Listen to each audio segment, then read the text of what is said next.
Hi, my name's Sebastian Reese, and welcome to Mount Dora Boating Center. Today I want to go over the Florida boating laws and regulations and everything it is required for you to legally and safely drive a boat on the waters, whether it be freshwater or saltwater here in the state of Florida. Now, there's two things that need to be legal when driving a boat: the driver and the boat itself. Let's start with the driver. If you are the driver or captain of the boat, you are therefore responsible for everyone and everything on that boat. Now, what dictates you being a captain? Let's start it off simple. What's the requirements for having a boater's license?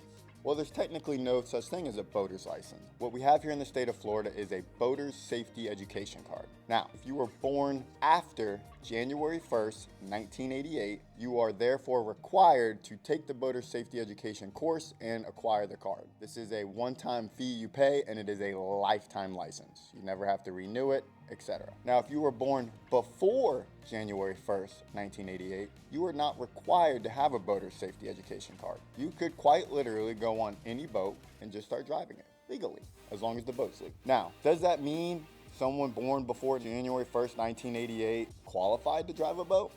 No, it doesn't. Are they legally allowed to drive a boat?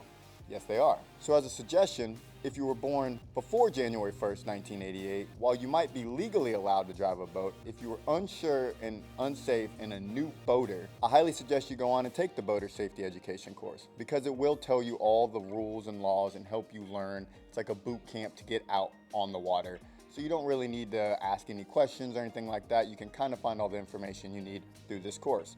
And if you pass it, well, then hopefully you've retained some knowledge. Try not to cheat. Okay, so you're born before or after January 1st, 1988. You know whether you need a boater safety education card, whether you don't need a boater safety education card. Your next step is to figure out, what do I need to get my boat, my vessel, legally on the water? There is a United States Coast Guard regulation that mandates every vessel on fresh or saltwater is required to have a set of safety gear. Now, this is a wide range of items. I will put a list up for all of them. Whether you're on freshwater or saltwater, your boat is required to have these things. One United States Coast Guard approved life jacket per person. There's 10 people on a boat, there has to be 10 life jackets. If there is 6 kids, 4 adults on a boat, there must be 4 adult life jackets and 6 life jackets that fit under those weight classes of the children. You can't just have all kids life jackets for all the kids if one's 12 and one's 6. There has to be the correct weight size approved Coast Guard jackets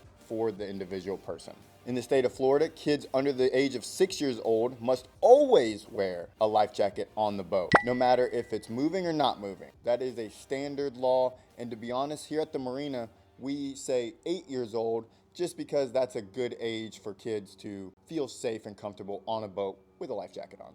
The next one is a little confusing if you're not in the marine world. It is a throwable device. Now, what does that mean? A throwable device is a cushion, or sometimes you've seen them on cruise ships, the little round, it looks like a float or a tube maybe, but there's also the square cushion versions where it is a device meant to be stored on the boat, and in the case of someone falling overboard, even they have a life jacket or not, you would then throw the device at them, and then they grab it, and it's a flotation device, so that way they're safe until you can pick them up. Typically these devices are either round or square and have straps on them. Super easy to find or order if you just go to your local facility and check, make sure it's United States Coast Guard approved. The next one is pretty simple, but it's a sound device. Now, this has to be a United States Coast Guard approved sound device, typically in the form of an air horn or a whistle. Now, my whole life growing up, I've had both on a boat. In the off chance the brand new air horn for some reason doesn't work, I have a whistle to back up. They're fairly inexpensive, they last forever. Keep them in your boat. The next one typically only approves if there is an enclosed compartment and or inboard motor, but it is a fire extinguisher. Now, for just the sake of having one, for the price, as it's rather inexpensive, I would just go ahead and have a fire extinguisher on board. It's a safety matter. Why not have it? Granted, the boat might be surrounded by water. It might not be that easy to put water on the fire. The next one is navigation lights from sunrise to sunset, nighttime, daytime. There's multiple variations depending on the type of waters you're in, the time of day, and the size of your boat. It is typically one navigation light above the height of the motor.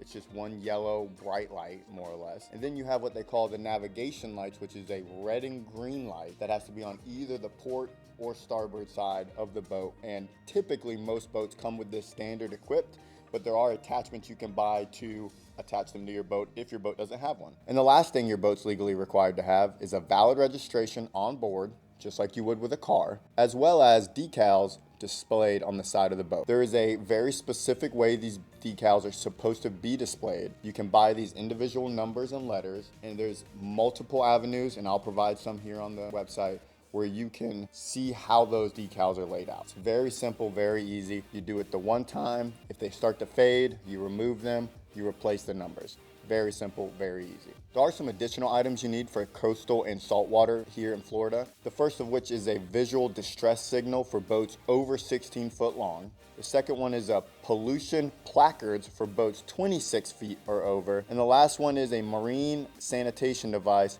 if there's a toilet on board. Again, these are specific to saltwater boats and those type of vessels.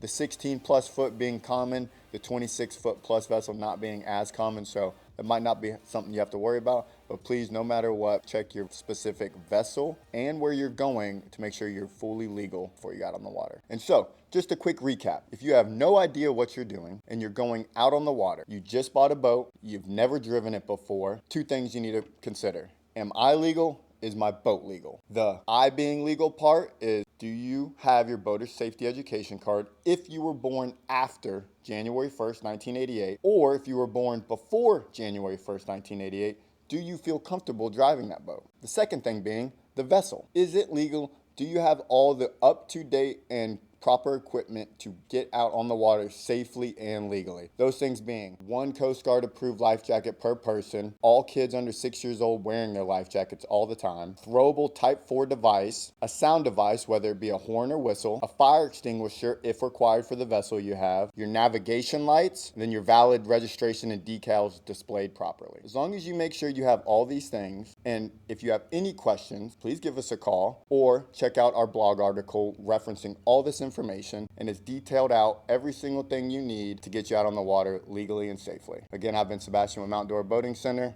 Have a great day on the water.